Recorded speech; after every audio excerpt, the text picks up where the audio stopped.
नमस्कार साथियों, जय हिंद, शुभ संध्या। मैं कृष्णा शुक्ला आप सभी का स्वागत करता हूं मां अकेडमी लखनऊ यूट्यूब चैनल पर।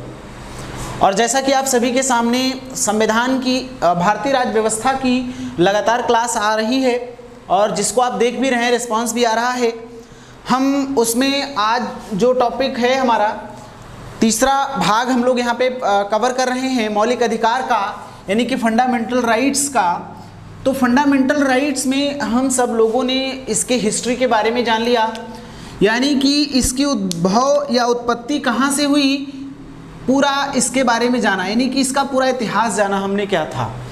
बाकी इसका जो कॉन्स्टिट्यूशनल यानी आर्टिकल्स थे कि हमारे भारतीय संविधान के भाग 3 में या हमारे संविधान के अनुच्छेद 12 से 35 में संसद के अनुसार इसे मैग्ना कार्टा कहा जाता है।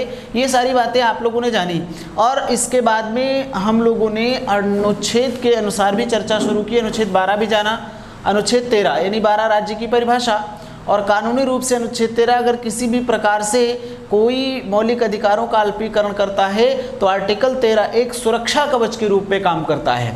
तो 13 भी जाना आप लोगों ने।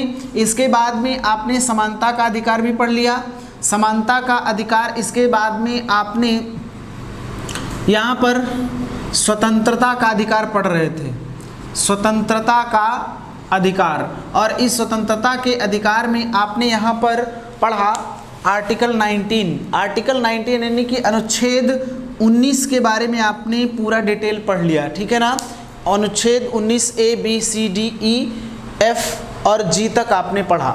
ये जिसने भी नहीं पढ़ा है ये पिछली वीडियो आप जरूर देख लेंगे, तभी आपको चीज़ें बेहतर तरीके से समझ में आएंगी। तो हम लोग राइट टू फ्रीडम पर चर्चा कर रहे हैं, यहाँ पर स्वतंत्रता के अधिकार की बात कर रहे हैं। और स्वतंत्रता मैंने बताया था कि वह भाव है, स्वतंत्रता वह भाव है जो कि सभी को संपूर्ण रूप से या पूर्ण रूप से विकसित होने में मदद करता है, ठीक है। यानी लोगों का डेवलपमेंट इस पर निर्भर करता है। तो स्वतंत्रता के अधिकार में आपने 19 को पढ़ा और हम अब चर्चा कर रहे हैं आर्टिकल 20 की, यानी अनुच्छेद 20 की पूरी चर्चा। अनुच्छेद 20 यानी कि आर्टिकल 20। तो इसको आप देखेंगे ये किस संदर्भ में दिया गया है। तो अनुच्छेद जो 20 है ये अपराधों के संदर्भ में, अपराधों के लिए दोष सिद्धि, यानी अगर कोई भी व्यक्ति अपराध करता है तो अपराध के संदर्भ में उसको, यानी जो भी उस पर आरोप लगाए गए हैं उस आरोप के संदर्भ में उसको क्या संरक्षण प्रदान किए गए हैं, क्या सुरक्षाएं प्रदान की गई हैं, कौन सी स्वतंत्रता का वर्णन किया गया है, वो है अपराधों के लिए दोष सिद्धि के बारे में यहाँ पर हम बात करते हैं, जिसको हम कहते हैं प्रोटेक्शन इन, यानी कि protection in respect of conviction, यानी अपराधों के लिए दोष सिद्धि की जब हम बात करते हैं, यानी कोई भी व्यक्ति अगर अपराधी पाया जाता है तो उसके संदर्भ में 3 प्रकार की स्वतंत्रताओं का वर्णन यहाँ पर किया गया है। नंबर 1, यहाँ पे आप आर्टिकल के अकॉर्डिंग भी समझ सकते हैं कि इसका आर्टिकल 20 का सब क्लॉज 1, आर्टिकल 20 का सब क्लॉज 2, आर्टिकल 20 का सब क्लॉज 3, आप इसके अकॉर्डिंग समझ सकते हैं। नहीं तो आप ऐसे देखिए कि इसमें 3 प्रकार की स्वतंत्रताओं की बात की गई है, जिसमें सबसे पहला संदर्भ आपके सामने यह प्रस्तुत किया जाता है कि जब भी किसी व्यक्ति के द्वारा कोई अपराध किया जाता है, यानी अपराध के लिए जब कोई भी अपराध किया जाता है तो उसके संदर्भ में क्या प्रावधान किए गए, इस चीज को आप ध्यान से देखिएगा। नंबर 1, पाए गए आरोपी या पाए गए दोषी के संदर्भ में पहला प्रावधान यह है कि एक अपराध के लिए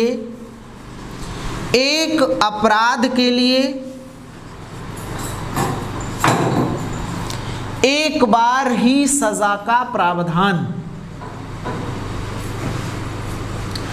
अर्थात कहने का मतलब यह है कि एक व्यक्ति जब कोई अपराध करता है तो उसके लिए एक ही सजा दी जाएगी, उसमें किसी भी प्रकार से दो सजा का प्रावधान नहीं हो सकता है।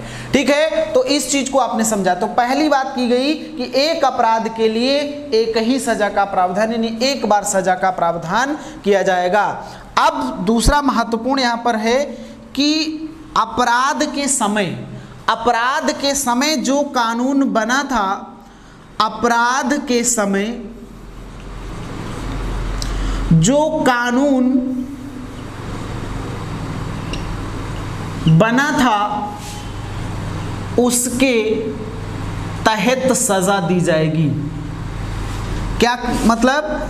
जब अपराध किया गया था उसी समय में जो सजा का प्रावधान था उसी के तहत सजा दी जाएगी, और इसमें बाद में बदले गए कानून के द्वारा या किसी ऐसे नियम में बदलाव किया गया उसके तहत सजा दी जाएगी, ऐसा कोई भी प्रावधान नहीं किया गया है। तो जैसे मान लीजिए उदाहरण के संदर्भ में अगर मैं बात करूं, यहां पर आप अगर समझना चाहें तो पहला ये है, किसी भी व्यक्ति को मान लीजिए 1991 में, यानी कि 1991 में उसने क्राइम किया था और उसको उस समय सजा का जो प्रावधान था वो 1 साल का था। उदाहरण के लिए मैं बात करता हूं, सिर्फ 1 साल का था। लेकिन अगर मान लीजिए उसको सजा मान लीजिए कि 2020 में दी जा रही, समझने का प्रयास करिएगा। तो 1991 में जो कानून बना था उसको सजा नहीं मिली थी, 1920 में उसको सजा मिल रही है। तो ये नहीं है कि इस समय मान लीजिए सजा का प्रावधान 6 वर्ष का हो गया है तो उसको इसके तहत सजा दी जाएगी, नहीं, ऐसा नहीं है। वो सजा का प्रावधान जो होगा ये 1991 के तहत जो प्रावधान था उसी के तहत ही सजा दी जाएगी, बाद में बदलाव किए गए सजा के प्रावधान के द्वारा किसी भी प्रकार की सजा नहीं दी जाएगी।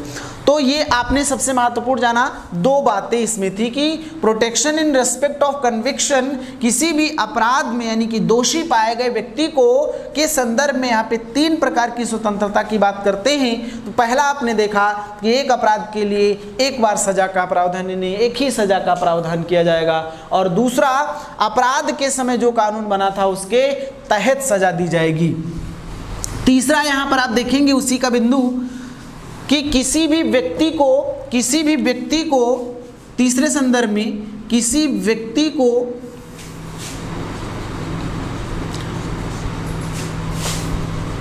अपने या स्वयं के खिलाफ गवाही देने के लिए बाध्य नहीं किया जाएगा, गवाही देने के लिए बाध्य नहीं किया जाएगा। हमारा संविधान ऐसे नियमों को प्रवर्तित करता है जिसके अनुसार किसी भी व्यक्ति को स्वयं के खिलाफ यहाँ पे एडवाइजरी करने का काम नहीं किया जा सकता है, एक अपराध माना जाता है। किसी भी व्यक्ति को अपने या स्वयं के खिलाफ गवाही देने के लिए बाध्य नहीं किया जा सकता है। अगर कोई भी ऐसा करता है तो वह कानूनन अपराधी घोषित किया जाएगा, अर्थात वह स्वयं के खिलाफ गवाही नहीं दे सकता है। तो इस चीज को आपने समझा। अनुच्छेद 20 के अंतर्गत यानी कि जहां पर हम अपराधों के लिए दोष सिद्धि की बात कर रहे हैं, यानी कि किस प्रकार से उसका दोष सिद्ध हुआ है, यानी अगर अपराधी पाया गया है तो 3 प्रकार का जो प्रावधान किया गया है ये अनुच्छेद 20 के अंतर्गत किया गया है। ये है एक प्रकार की स्वतंत्रता। अब आइए हम लोग यहां पर चर्चा करते हैं आर्टिकल 21 की।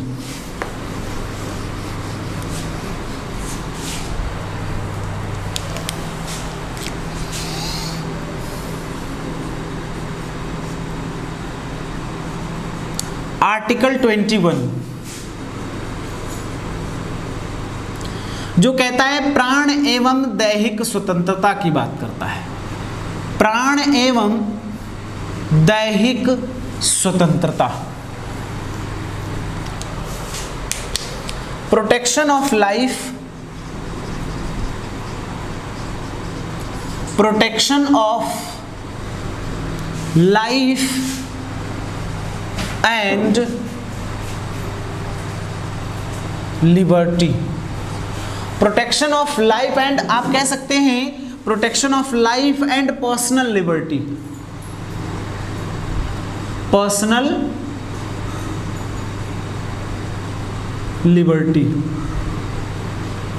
पर्सनल लिबर्टी की बात करते हैं, यानी लोगों को प्रोटेक्ट किया जाता है, यानी उनको अपना जीवन अपनी तरीके से जीने का प्रावधान किया गया है। कोई भी व्यक्ति भारतीय संविधान के अनुसार अगर वह ये चाहे कि हम मरना चाहते हैं यानी कि सुसाइड करना चाहते हैं तो यह एक क्राइम होगा। आपको अपना जीवन अपने तरीके से अपनी स्वतंत्रता के अनुसार जीने का अधिकार है, जिसमें अगर हम ये बात करें कौन कौन सी स्वतंत्रता की, पर्सनल लिबर्टी की बात करता है, तो आप अपना जीविकोपार्जन जिस प्रकार से करना चाहें उस प्रकार से सरकार यानी कि भारतीय संविधान के अनुसार आपको प्रोटेक्ट करती है।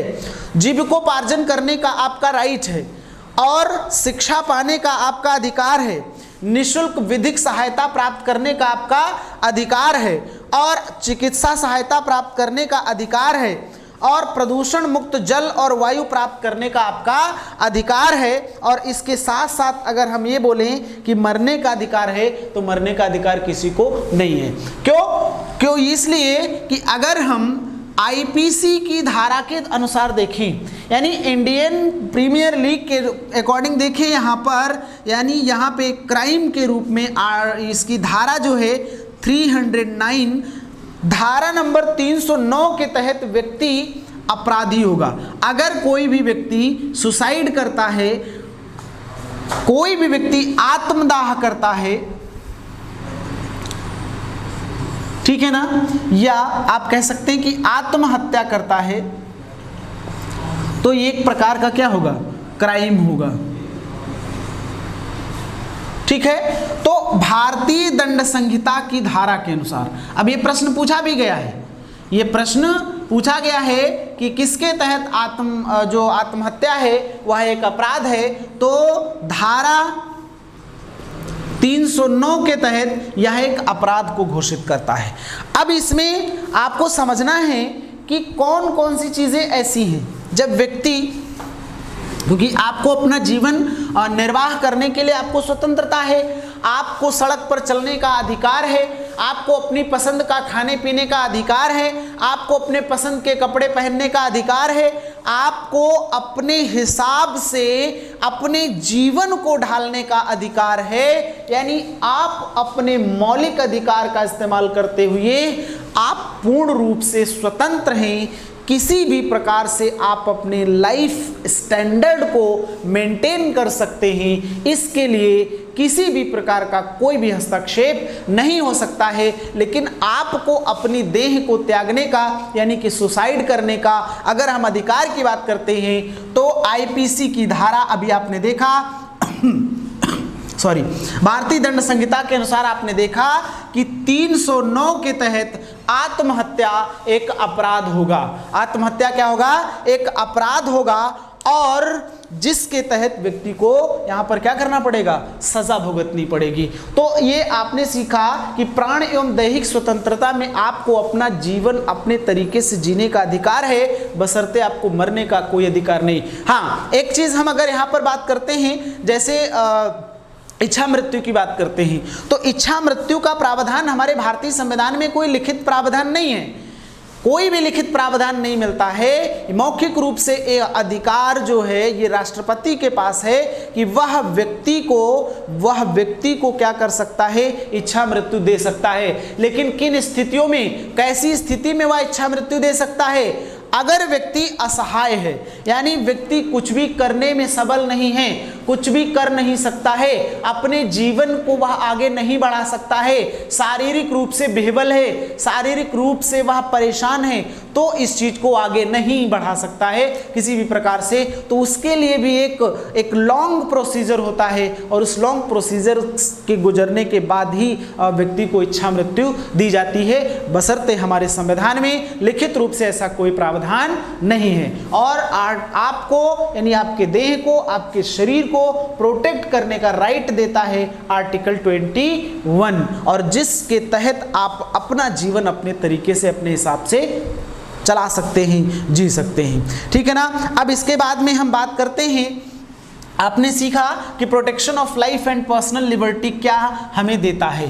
हम जैसा जीवन चाहें वैसा अपने हिसाब से व्यतीत कर सकते हैं। जैसे अभी मैंने बात किया था कि जब हम प्रदूषण मुक्त जल और वायु की बात करते हैं, प्रदूषण मुक्त जल और वायु जब हमें मिलेगा और हमारा जीवन सुरक्षित रहेगा, हमें निःशुल्क स्वास्थ्य की सहायता मिलेगी, जब हमें चिकित्सा सहायता मिलेगी, निःशुल्क विधिक सहायता मिलेगी, शिक्षा पाने का हमारा अधिकार होगा, तो हम इसके लिए पूर्ण रूप से हम क्या हैं, दैहिक रूप से स्वतंत्र हैं, या हम जिस प्रकार से चाहे अपना जीवन चला सकते हैं, बिता सकते हैं। लेकिन मरने का कोई अधिकार नहीं है, नहीं तो आपको सजा दी जाएगी। ठीक है। आइए इसके बाद में एक और बात कर लेते हैं इसी आर्टिकल 21 में। जैसे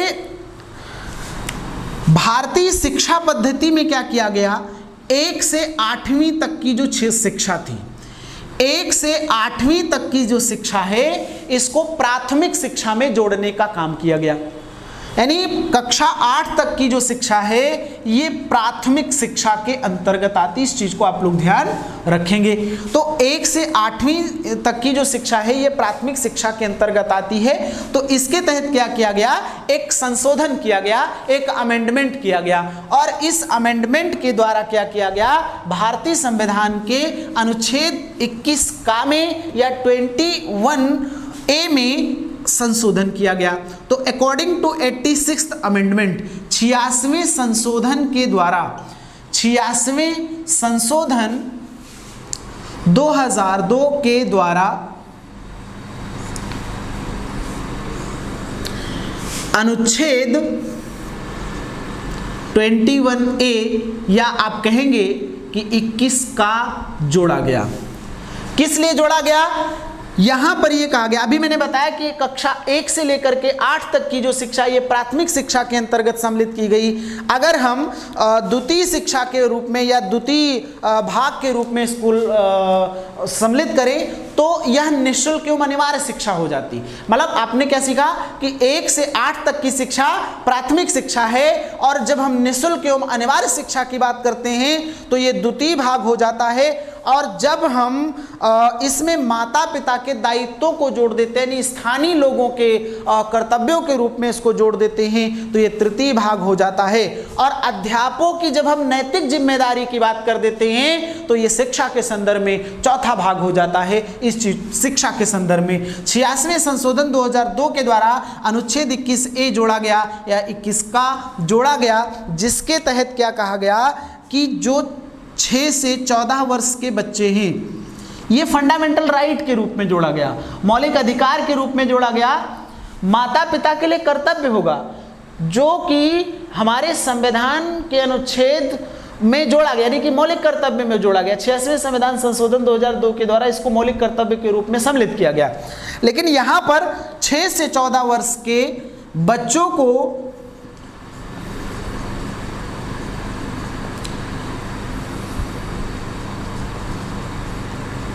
एवं निःशुल्क एवं अनिवार्य शिक्षा प्राप्त करने का अधिकार होगा। क्या होगा, अधिकार होगा। ये कई बार बहुत important, it's a very very important question, यहाँ से कई बार प्रश्न आपसे पूछा जाता है, तो इस चीज़ को आप नोट कर लेंगे और ध्यान से इसको देखेंगे। ठीक है ना, ये चीज़ आपको समझ में आ गई होगी। इसके बाद में जब हम बात करते हैं आर्टिकल 22 की,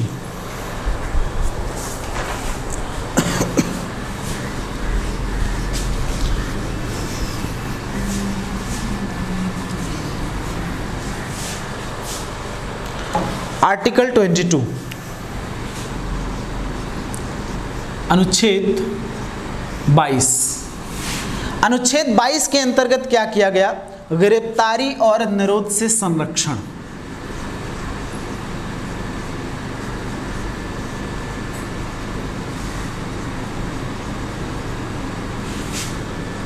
किस प्रकार से संरक्षण प्राप्त होगा। अभी यहां पर कहा गया था कि अपराधों से, आर्टिकल 20 में आपने सीखा कि अपराधों के लिए जो दोष सिद्धि अगर होती है तो उसके संदर्भ में क्या संरक्षण प्रदान किए गए हैं, और यहाँ पर गिरफ्तारी और निरोध से संरक्षण में यानी कि प्रोटेक्शन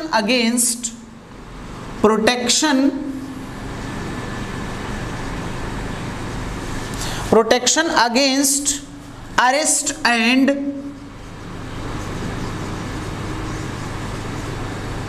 डिटेंशन,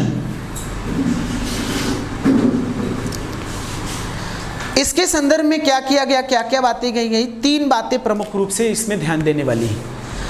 सबसे पहली बात आपको क्या समझना है कि जब भी गिरफ्तार किया गया व्यक्ति है और उसको मजिस्ट्रेट के सम्मुख पेश किया जाएगा तो गिरफ्तार करने का कारण बताना होगा। यानी कि अगर कोई भी व्यक्ति संदिग्धावस्था में गिरफ्तार किया जाता है या अरेस्ट किया जाता है तो उस व्यक्ति को गिरफ्तार करने का कारण बताना होगा कि उसको किस लिए अरेस्ट किया गया है। ये पहला पॉइंट।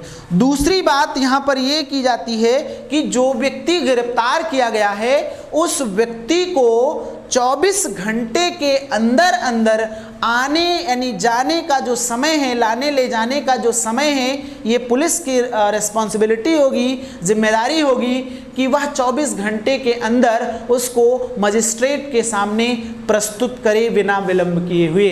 ठीक है, तो इस दूसरी बात को यहाँ पे प्रमुख रूप से कहा गया। और तीसरी बात यहाँ पर ये कही गई कि अपने पसंद का विधिक सहायता लेने के लिए एक वकील करने का उसको क्या होगा, अधिकार होगा, यानी कि राइट होगा, जिनका इस्तेमाल करके वह व्यक्ति अपने आप को संरक्षित करेगा या सुरक्षित करेगा। हाँ, अब यहाँ पर कई सारे कानून बनाए गए। उन कानूनों के संदर्भ में यहाँ पर जैसे मैं चर्चा भी करूँगा, जैसे मिसा कानून बनाया गया और यहाँ पे टाडा कानून का निर्माण इसी के तहत किया गया था, हालांकि इनको समाप्त कर दिया गया, और पोटा कानून का यहाँ पे निर्माण किया गया। तो ये सभी जो कानून थे इसके अंतर्गत बनाए गए थे। रासुका कानून तो बाद में बनाया गया। इससे बहुत सारे महत्वपूर्ण प्रश्न पूछे जाते हैं। इसकी क्लास में अलग से बनाऊंगा, बहुत ही डिटेल से इसके बारे में आपको बताऊंगा कि किस व्यक्ति को जिसको गिरफ्तार किया गया है पुलिस अभिरक्षा में कितने दिन तक रहेगा, उसको दंडाधिकारी के सम्मुख कितने दिन तक रहना पड़ेगा, किसी भी अगर टेररिस्ट को अरेस्ट किया जाता है तो उसको कितने दिन तक अभिरक्षा में रखा जाएगा, उसके लिए क्या क्या पनिशमेंट का प्रावधान है, इसकी क्लास हम लोग आगे करेंगे। ठीक है, तो ये बहुत ही महत्वपूर्ण आपके लिए है। आर्टिकल 22 इतना आपसे ज़रूर पूछा जाता है, ये किसके संदर्भ में किया गया है, तो गिरफ्तारी और निरोध से संरक्षण की बात करता है, अर्थात protection against arrest and detention की बात करता है। ठीक है, इसके बाद में हम बात कर रहे हैं अगले आर्टिकल की।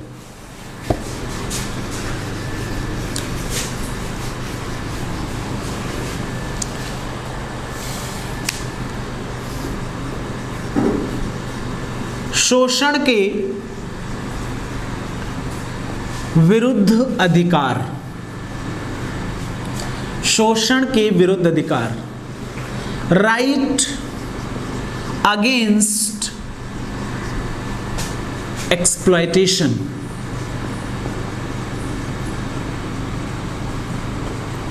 राइट अगेंस्ट एक्सप्लॉयटेशन, इसमें आर्टिकल 23 और 24 सीधे तौर पर भी प्रश्न पूछा जाता है कि आर्टिकल 23 में क्या है और आर्टिकल 24 में क्या है। तो आर्टिकल 23 आपसे कहता है कि मानव दुर्व्यापार या बलात्श्रम निषेध, मानव दुर्व्यापार या बलात्श्रम निषेध की बात करता है।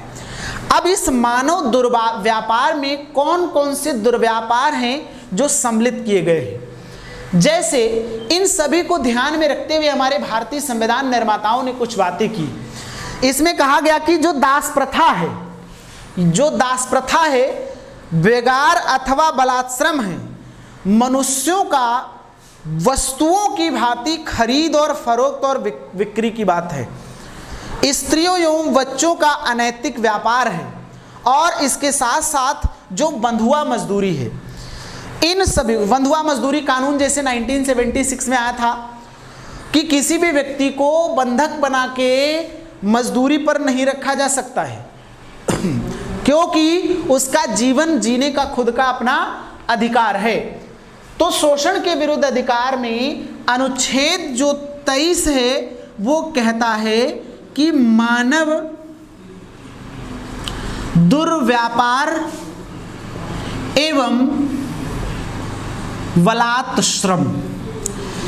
अब इस मानव दुर्व्यापार में क्या क्या चीजें सम्मिलित की गई हैं, जैसे अगर हम दास प्रथा की बात करते हैं, अगर हम व्यगार की बात करते हैं, व मनुष्यों की खरीद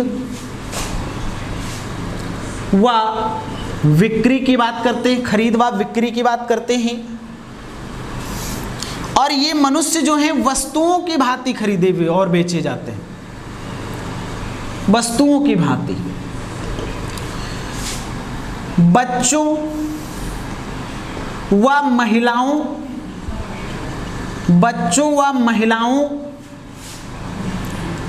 की खरीद व बिक्री यानी कि व्यापार,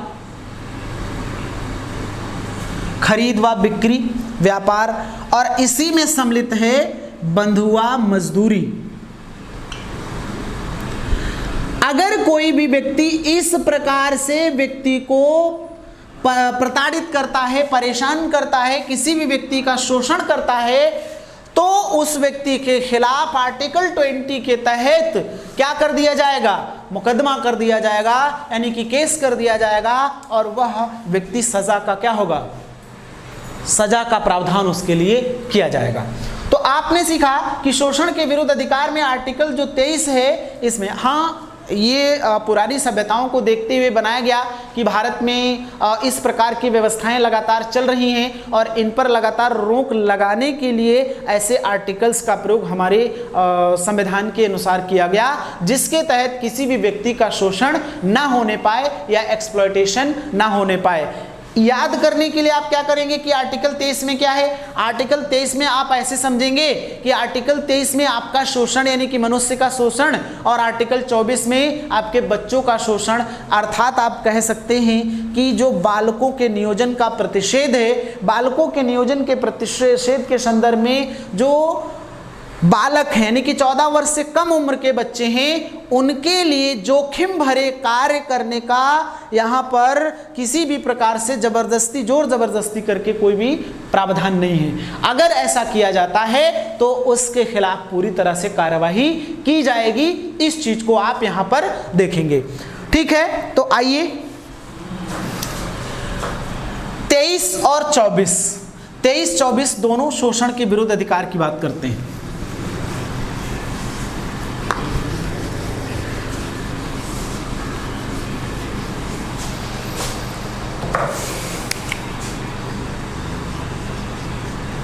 तो अनुच्छेद 23 आपने क्या समझा, मानव दुर्व्यापार, जो कि एक अपराध है, एक अपराध है, एक बहुत बड़ा क्या है, क्राइम है। पहले क्या होता था कि दास प्रथा हुआ करती थी, तो लोग उनसे बेगार कराया करते थे, उनसे सेवा कराया करते थे, उनका शोषण होता था पूरी तरीके से, मतलब उनका खुद का स्वतंत्रता पूर्वक जीवन जीने का जो अधिकार था वो नहीं था।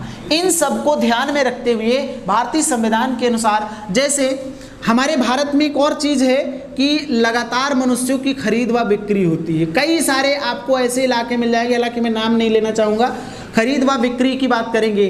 बच्चों की खरीद या फरोख्त होती है, बच्चों व स्त्रियों की खरीद व फरोख्त होती है। तो ये सभी अपराध भारत में चल रहे थे, अभी भी चल रहे हैं, लेकिन इसके खिलाफ कानून बनाए गए हैं और जो ऐसे प्रावधान करता है कि अगर कोई भी व्यक्ति शोषण करता है तो उसको पूरी तरह से सज़ा दी जाएगी, जो हमारे आर्टिकल 23 के अनुसार ये बात की जाती है। इसके बाद में आइए बात करते हैं अनुच्छेद 24 की।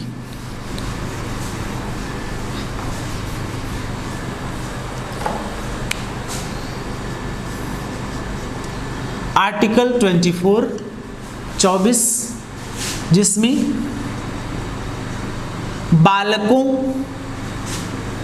के नियोजन का प्रतिषेध। समझना बात को ध्यान से।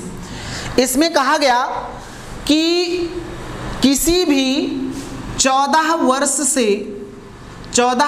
से कम उम्र के बच्चे को जोखिम भरा कार्य करवाना अपराध होगा। क्या होगा? अपराध होगा। उदाहरण के संदर्भ में अगर हम बात करते हैं तो कोई भी उद्योग है, कोई भी फैक्ट्री है और उस फैक्ट्री में काम करने वाला बच्चा अगर 14 वर्ष से कम उम्र में है और ऐसा पाया जाता है तो उसके खिलाफ कार्रवाई की जाएगी। यानी जिस व्यक्ति ने उस बच्चे को जोखिम भरे कार्य के लिए रखा है उसके खिलाफ कार्रवाई की जाएगी। एक चीज और यहाँ पर, अगर मान लीजिए कोई भी बच्चा, कोई भी बालक 14 वर्ष से कम है, ध्यान से समझना, 14 वर्ष से कम है और उस बच्चे को, 14 वर्ष से कम बच्चे की बहुत ज़्यादा क्या है, मजबूरी है, तो मजबूरी के संदर्भ में क्या किया गया कि क्योंकि 1 से यानी 6 से 14 वर्ष तक के बच्चों के लिए निःशुल्क एवं अनिवार्य शिक्षा की बात की गई है, जिसके तहत वह शिक्षा ग्रहण करेगा। तो स्कूल का जो टाइम है यानी 2 PM 2 बजे के पश्चात ऐसा प्रावधान किया गया है कि 2 बजे के बाद अगर उसकी आवश्यकता है यानी उसकी मजबूरी है तो जोखिम भरा कार्य नहीं, मतलब सामान्य रूप से जो सहजता से वह कर सकता है ऐसे कार्य को करने के लिए उसको अनुमति प्रदान की गई है। ठीक है, तो इस चीज को आपने समझा कि बालकों को नियोजन का प्रतिषेध अनुच्छेद 24। तो दोनों को याद करने का तरीका क्या है? आर्टिकल 23 में आपका शोषण और आर्टिकल 24 में आपके बच्चों का शोषण होगा। ठीक है, इसके बाद में हमारी अगली जो क्लास होगी इसी के आगे होगी। छोटे छोटे में इसलिए बना रहा हूँ ताकि जो है आसानी से चीज़ें समझ में आ जाए। हमारा जो अगला आर्टिकल होगा यहाँ पर बात करेंगे 25 से 28। 25 से 28 धार्मिक स्वतंत्रता का अधिकार, जिसमें चर्चा करेंगे कि सभी को अपना धर्म अबाध रूप से मानने की स्वतंत्रता है। किसी भी प्रकार से कोई भी इस पर रोक टोक नहीं कर सकता है और अपने धर्म का प्रचार प्रसार करे, जिस पर किसी भी प्रकार का कोई भी रोक टोक नहीं किया जा सकता है बिना किसी दूसरे धर्म को ठेस पहुंचाए। आप अपने धर्म का प्रचार प्रसार करिए, ये आपको स्वतंत्रता हमारे संविधान के द्वारा दी जाती है। ठीक है, तो मिलते हैं अगली क्लास में। बहुत बहुत धन्यवाद। जय हिंद।